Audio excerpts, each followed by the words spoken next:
கண்ணெதிரே தோன்றினாள். ஆனா நான் சொல்றது மத்த மனுஷங்க மாதிரி ரொம்ப சுயநலம் பிடிச்சவர்லாம் இல்ல. அவர் அடுத்தவங்களுக்கு உதவுறதுல சொக்க தங்கம். எங்க அம்மா கூட அவர் வீட்டுலதான் வேலை பாக்குறாங்க. அவர் வீட்டுல வேலை பாக்குற யார்கிட்டயுமே அவர் மரியாதை குறைவாவோ இல்ல வேலைக்காரங்களாவோ பார்க்க மாட்டாரு. எல்லாரையும் சரிசமமா தான் பாப்பாரு. நீ நம்பிக்கையோட நான் இப்ப அனுப்பி வைக்கிற அட்ரஸ்ல போய் பாரு. கண்டிப்பா உன்னோட வாழ்க்கையில ஏதாவது ஒரு பெரிய மாற்றம் வரும். நான் சொல்றத முதல்ல கவனமா கேளு.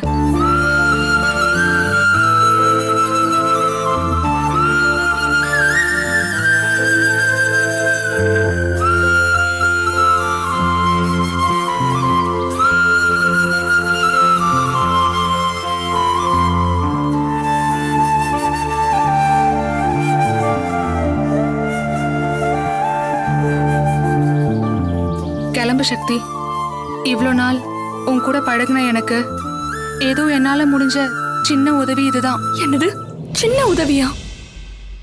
நீ செஞ்ச இந்த உதவிய நான் சாகர வரைக்கும் மறக்கவே மாட்டேன். பெரிய பெரிய வார்த்தைலாம் சொல்லாத சக்தி. முதல்ல நீ போய் பத்திரமா இரு. என்ன உதவி வேணும்னாலும் என்கிட்ட கேளு. உன்னோட வாழ்க்கை இனிமேலாவது நல்லபடியா அமையணும் சக்தி. அப்புறம் இன்னும் ஒரு முக்கியமான விஷயம். அக்கவுண்ட்ல ருத்ராமா போட்ட பணத்தை மட்டும் பத்திரமா எடுத்துக்கிட்டு நீ எதை பத்தி நினைச்சு கவலைப்படாத. முதல்ல கிளம்பு சக்தி.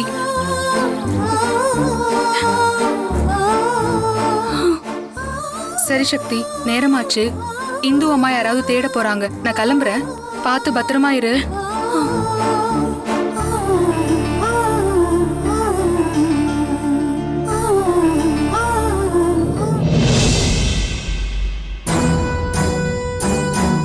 ஆமா ஆமா யா ஓகே.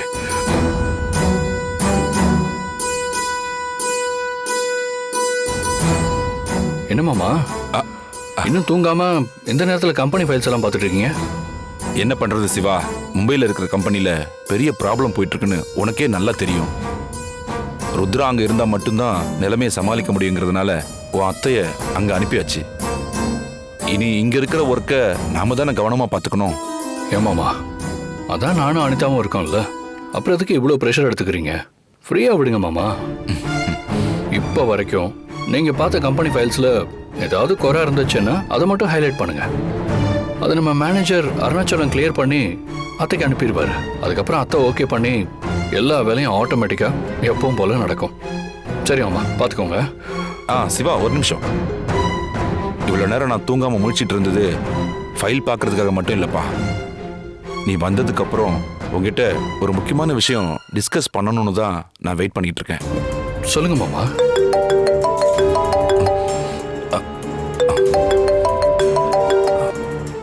ஹலோ, என்னங்க தூங்கிட்டீங்களா?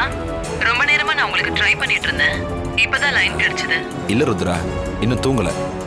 கம்பெனி ஃபைல்ஸ் எல்லாம் பார்த்துக்கிட்டு இருந்தேன். இப்பதான் சிவா வந்தான். அதான் சிவா கிட்ட நேரா டிஸ்கஸ் பண்ணி பேசலாம்னு ஆரம்பிச்சேன். ஓகேங்க, கம்பெனி விஷயத்துல அனிதாவை பத்தி நாம எடுத்திருக்கிற முடிவை சிவா கிட்ட சொல்லி டிஸ்கஸ் பண்ணுங்க. ஏன்னா நாளைக்கு போர்ட் ஆஃப் டைரக்டர்ஸ் மீட்டிங் இருக்கு. ஓகே ருத்ரா, நான் அதை பத்தி பேசுறதுக்கு தான் சிவாவை வெயிட் பண்ண சொன்னேன். இங்க பாரு ருத்ரா, நீ அதை பத்தி யோசிக்காம அங்க இருக்கிற ப்ராப்ளத்தை சால்வ் பண்றதுல மட்டும் கவனமா இரு. மீதி எல்லாத்தையும் நான் பாத்துக்கிறேம்மா.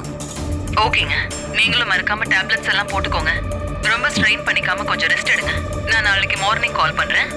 ஓகே ஓகேங்க, சரி வச்சிடறேன். சரிங்க. சிவா, ஏன் நின்றுட்டு இருக்க? உட்காரு, நான் உங்ககிட்ட ஒரு முக்கியமான விஷயம் பேசணும். உட்காரு. சொல்லுங்க மாமா. இவ்வளோ அர்ஜென்ட்டில் டிஸ்கஸ் பண்ணுற அளவுக்கு அப்படி என்ன இம்பார்ட்டன்ட் மேட்டர்? சிவா, நானும் ருத்ராவும் ஏற்கனவே பேசிட்டோம். இருந்தாலும் நாளைக்கு அஃபிஷியலாக எல்லா போர்ட் ஆஃப் டைரக்டர்ஸ்க்கும் இன்ஃபார்ம் பண்ணுறதுக்கு முன்னால் உங்ககிட்ட பர்சனலாக இதை ஷேர் பண்ணிக்கணும்னு தான் உங்ககிட்ட பேசணும்னு சொன்னேன். கம்பெனி விஷயமா ஏதாவது இம்பார்ட்டன்ட் மேட்டரா மாமா? ஆமாம் சிவா, நாளைக்கு நடக்க போகிற போர்டு மீட்டிங்கில் அனிதாவை எம்டியை அனௌன்ஸ் பண்ணலான்னு இருக்கேன். அதுக்கப்புறமா நம்ம போர்ட் டைரக்டர்ஸோட ஓட்டிங்கை வச்சு அனிதாட்ட அஃபிஷியலாக நம்ம கம்பெனி ரிலேட்டடான எல்லா பொறுப்பையும் ஒப்படைக்கலான்னு இருக்கேன். குட் டெசிஷன் மாமா. இந்த டைமில் அனிதா கிட்ட பொறுப்பை ஒப்படைச்சா 100% அவள் எல்லாத்தையும் ரொம்ப பர்ஃபெக்டாக பார்த்துப்பாங்கிற நம்பிக்கை எனக்கு இருக்கு. ம், ம்.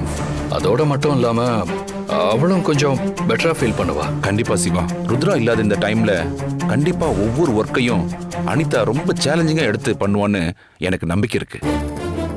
அதோட மட்டும் இல்லாம இதான் சரியான டைம்னு எனக்கு தோணுது. ஷியோ மாமா, நானும் அப்படித்தான் ஃபீல் பண்றேன். ம். எதுவா இருந்தாலும் நீங்க பார்த்து பண்ணுங்க. மாமா, எனக்கு ரொம்ப டயர்டா இருக்கு, நான் போய் ரெஸ்ட் எடுக்கிறேன். ம், ம். நீங்களும் ரொம்ப ஸ்ட்ரெயின் பண்ணிக்காம போய் ரெஸ்ட் எடுங்க. ஓகே? சரிப்பா, குட் நைட். குட் நைட் மாமா.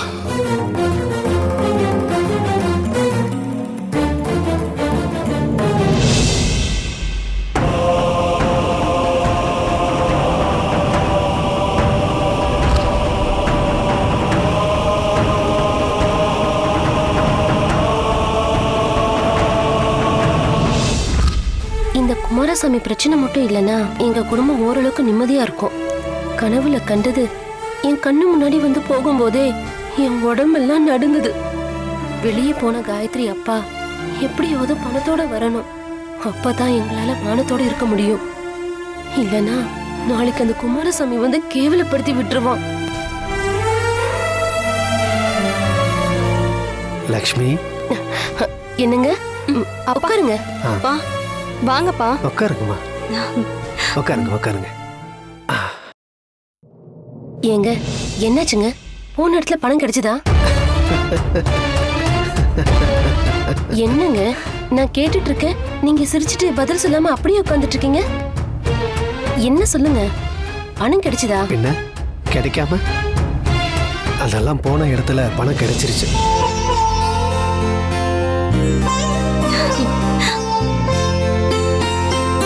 லக்ஷ்மி, முதல்ல ஸ்ட்ராங்கா ஒரு ஃபில்டர் காபி போடு. ஏங்க, நான் தான் நேத்தி சொன்னேன்ல காஃபி பொடி இல்லைன்னு. காஃபி பொடி இல்லாம எப்படிங்க என்னால ஸ்ட்ராங்கா காஃபி போட முடியும்? நீ இப்படி கேப்பன்னு முன்கூட்டியே எனக்கு நல்லா தெரியும். அதனால தான் வீட்டுக்கு தேவையான எல்லா மளிகை சாமானும் வாங்கிட்டு வந்துட்டேன். என்னப்பா மளிகை சாமானு காணோம்? வரும்போது வெறும் கையோட தானே வந்தீங்க? மளிகை சாமான நீங்க பார்க்காத மாதிரி வீட்டு வாசல்ல தான் வச்சிருக்கேன். போங்க, போய் எடுத்துட்டு வாங்க. அப்பா, இவ்ளோ தூரம் கொண்டு வந்துட்டு அது என்ன கடைசியா எங்களுக்கு தெரியாம மறைச்சு வச்சுட்டு வந்திருக்கீங்க? ஏய் வாயாடி, இந்த அப்பா கிட்ட இப்படிலாம் துடுக்குத்தனமா கேள்வி கேட்காத. போங்க, அதை ரசிக்கிறதுக்காக தான் நான் இப்படி பண்றேன். போங்க, போய் எடுத்துட்டு வாங்க, போங்க. சரிப்பா.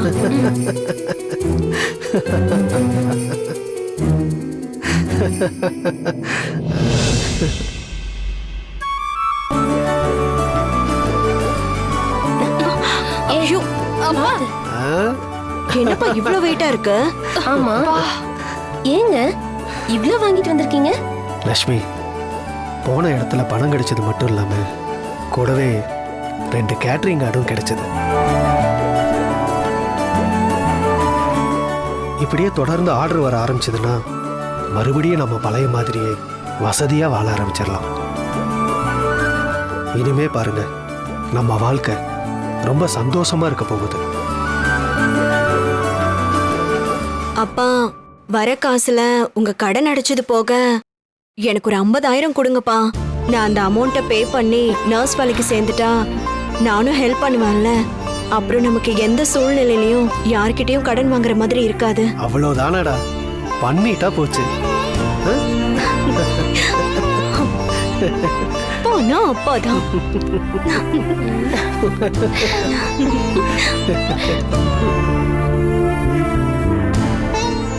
நீ எதுக்கு இப்ப மூஞ்சி தூக்கி வச்சிட்டு இருக்க?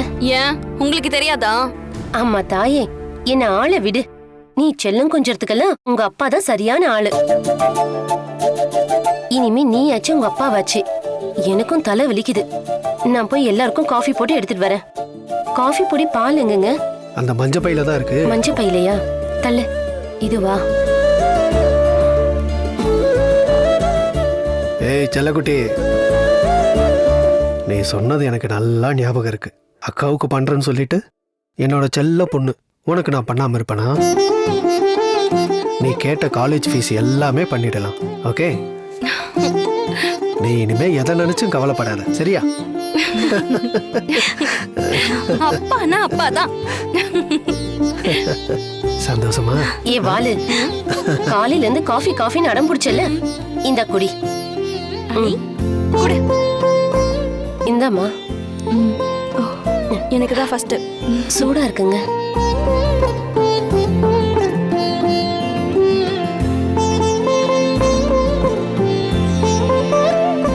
லக்ஷ்மி, முதல்ல இன்னைக்கு என் கையால சமைச்சு உங்க எல்லாருக்கும் பரிமாற போறேன். ஏங்க, இன்னைக்கு நீங்க சமைக்க போறீங்களா? பின்ன என்ன லக்ஷ்மி, பேரு தான் கேட்டரிங் கணேசன். என் குழந்தைகளுக்கு என் கையால சமைச்சு போட்டு எத்தனை நாள் ஆச்சு. அதனால இன்னைக்கு முழுக்க முழுக்க நானே சமைக்க போறேன்.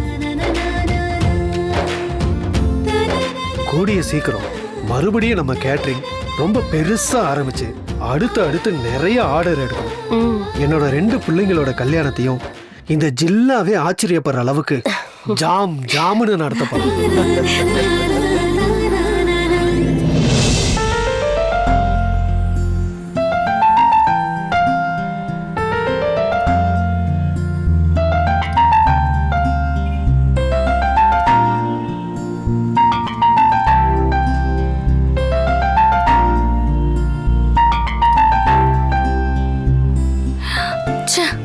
நம்ம அவசரத்துக்கு தான் இந்த ஆட்டோ உடனே புக் ஆகாது.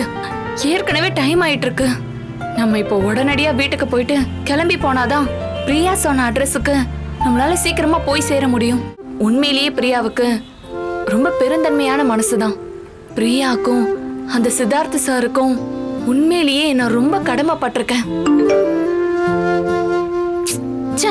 இவங்க வேற நேரங்காலம் தெரியாம கேன்சல் பண்ணி விட்டுடுறாங்க. இதுக்கப்புறம் நம்ம ஆட்டோ புக் பண்ணோம்னு நினைச்சாலும் ரொம்ப டைம் ஆயிடும். அதனால ஏதாவது ஒரு ஆட்டோவை நிப்பாட்டி உடனே நம்ம வீட்டுக்கு போயிட்டு அதுக்கப்புறம் இந்த அட்ரஸ்க்கு போலாம்.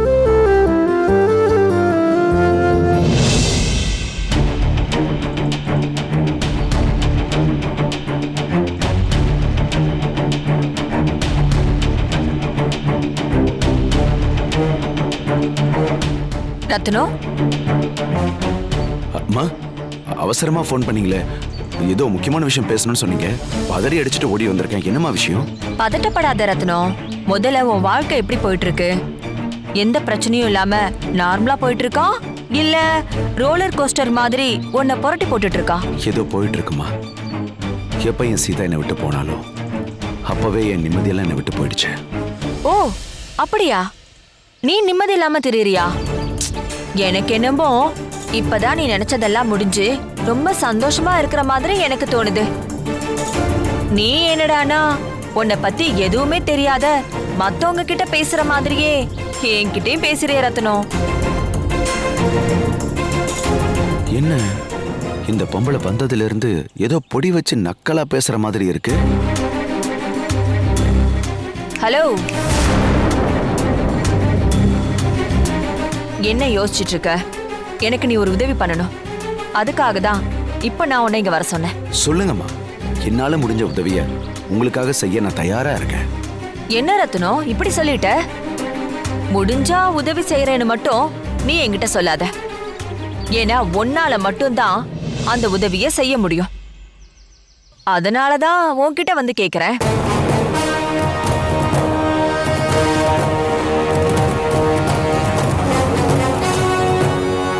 ரத்னம், எனக்கு ஒருத்தவங்கள தீர்த்து கட்டணும். அதுக்கு உன்னோட உதவி எனக்கு வேணும். என்னம்மா சொல்றீங்க? அதுக்கு எதுக்கு என்ன கூப்பிட்டீங்க? பாத்தியா, ஓ நடிப்ப நீ என்கிட்டயே காட்டுற. அந்த இடத்துலதான் நீ ஸ்கோர் பண்ற ரத்னம். அப்புறம் மத்தவங்கள தீர்த்து கட்டுறது உனக்கு ஒண்ணு புதுசு இல்லையே. அம்மா, நீங்க என்ன சொல்றீங்க? நீ ஏதோ தப்பா புரிஞ்சுக்கிட்டு என்ன வர சொல்லிருக்கீங்க. நான் எதுக்குமா இதெல்லாம் பண்ண போறேன்? சரி சரி, நீ இப்போ ஃபுல் ஃபார்ம்ல இருக்க. உன்னோட வாயில இருந்து இப்ப உண்மை வர வைக்கணும்னா அப்ப கண்டிப்பா நீ இந்த வீடியோவை பார்த்தேதான் ஆகணும் ரத்னம். வேற வழி இல்ல.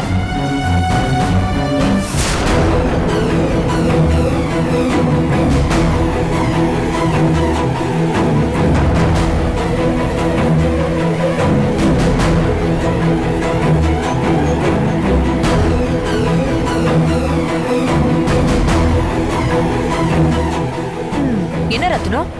நைட்டு சுடுகாட்டுக்கு போய் ஏதோ பேய பார்த்த மாதிரி உன் முகம் இப்படி இருண்டு போய் கிடக்கு. அது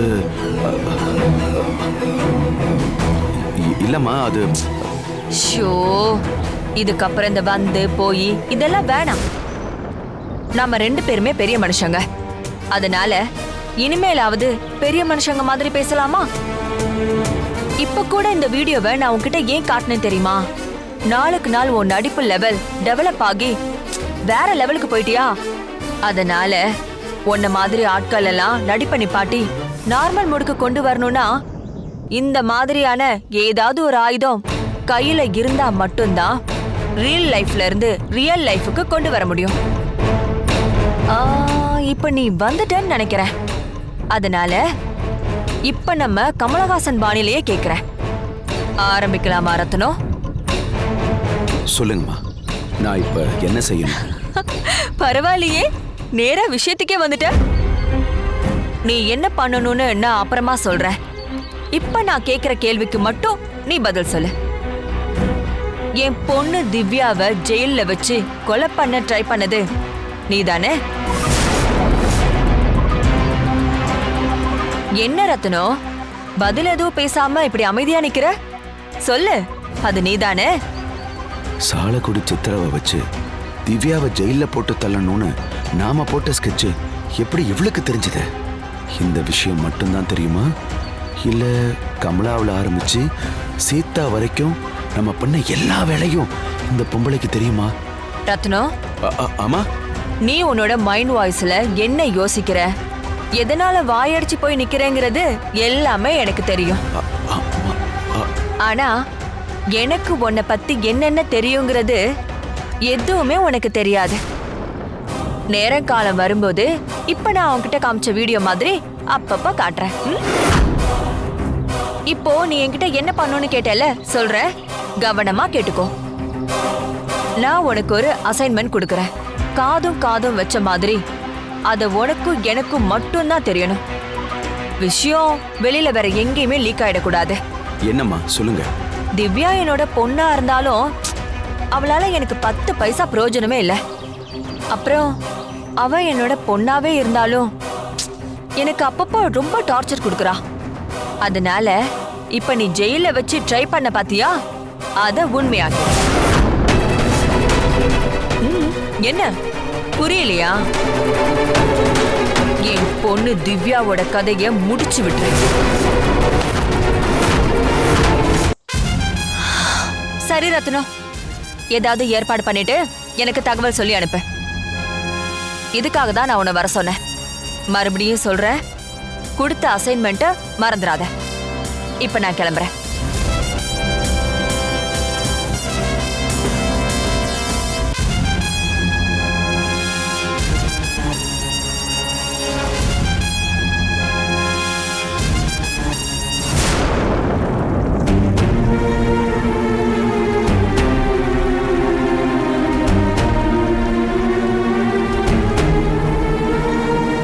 கடவுளே, சோத்துக்கு கேடா பூமிக்கு பாரமா இருக்கிற என்ன மாதிரி ஆட்கள் எல்லாம் இந்த உலகத்துல நீ படிச்சிருக்கவே கூடாது. ஒவ்வொரு நாளும் தூங்கி எழுந்திருக்கிறப்ப இந்த நாள் சரியாயிடும், இது நமக்கான நாளுன்னு நினைச்சிட்டு தான் எழுந்திருக்கிறான். ஆனா நாளுக்கு நாள் அதிகமான கஷ்டமும் சொல்ல முடியாத மன உளைச்சலும் ஜாஸ்தி ஆகிக்கிட்டே தான் இருக்கு. அப்பா பசிக்குது, சீக்கிரம் வாங்கப்பா. என்னப்பா பண்றீங்க? பசிக்குதுப்பா. வரம்மா. இதோமா அப்பா வந்துடுறேன், இதோ வரேன். லக்ஷ்மி, இந்த வேலையை நான் பாத்துக்கிறேன். பசங்க பசிக்குதுன்னு சொல்றாங்க, இது எல்லாத்தையும் எடுத்துட்டு போ. சரிங்க.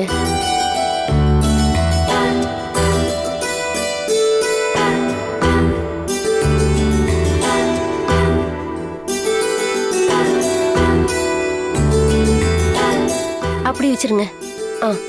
பாத்து நீங்க உட்காருங்க. உட்காருங்க. லக்ஷ்மி, நான் உட்காந்து சாப்பிட போறது இல்ல, நீ உட்காந்து சாப்பிடு. நானா? அட போங்க. நீங்க பசங்க சாப்பிட்டு முடிச்சதுக்கு அப்புறம் பொறுமையா நான் சாப்பிட்டுக்கிறேன். உட்காருங்க. ஏமா, நீங்க சாப்பிடுறதுக்கு மட்டும் தனியா ஏதாவது ஸ்பெஷலா எடுத்து வச்சிருக்கீங்களா என்ன? ஐயோ, அப்பா ஆசையா எல்லாரும் ஒன்னா சாப்பிடலாம்னு சொல்றாங்க, ஆனா நீங்க அத கொஞ்சம் கூட மதிக்காம இப்படி ரீசன் சொல்லிட்டு இருக்கீங்க? ஃபர்ஸ்ட் உட்காருங்கம்மா நீங்க. அது இல்ல, ஆமாம்மா, அப்பா சொல்ற மாதிரி நீங்களும் சாப்பிட உட்காருங்க. நானும் உங்க கூட சேர்ந்து உட்கார்ந்துட்டா அப்புறம் உங்க எல்லாருக்கும் யாரு சாப்பாடு பரிமாறுறது? அதுக்கு தானமா நான் இருக்கேன். நீ உட்காரு லட்சுமி. எல்லாரோட சேர்ந்து சாப்பிட்டு எத்தனை நாளாச்சு. நீ உட்காந்து சாப்பிடு, நான் ஏங்க? பரிமாறுறேன். உட்காரு.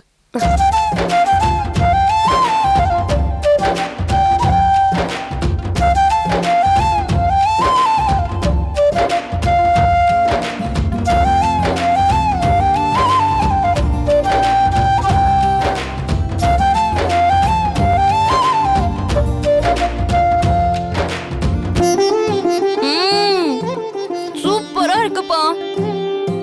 செமையா செஞ்சிருக்கீங்க. ம், அப்பா சும்மா சொல்லக்கூடாது. உங்க கைப்பக்குவம் தனிப்பா. இத்தனை நாள் சாப்பிட்ட சாப்பாட்டுக்கும் இப்போ உங்க கையால சாப்பிடுற சாப்பாட்டுக்கும் அவ்வளவு வித்தியாசம் இருக்குப்பா. அம்மா சொல்றேன்னு தப்பா எடுத்துக்காத. சமையல் விஷயத்துல இன்னும் அப்பா கிட்ட இருந்து நிறைய கத்துக்கணும். பா, நல்லா சமைச்ச கைக்கு வலையில எடுத்து போடணும்னு சொல்லுவாங்க. ஆனா உங்க கைக்கு தங்கத்துல காப்பு தான் எடுத்து போடணும். அப்புறம்ப்பா ஒரு முக்கியமான விஷயம், என்னோட கல்யாணத்துக்கு உங்களோட கேட்டரிங் தான். ஏ வாயாடி, முதல்ல சாப்பிடு. சாப்பிடும்போது பேசிக்கிட்டு. ஆ ஆ, ஆ. மா, உண்மையை சொன்ன உடனே கோவம் வந்துருச்சா?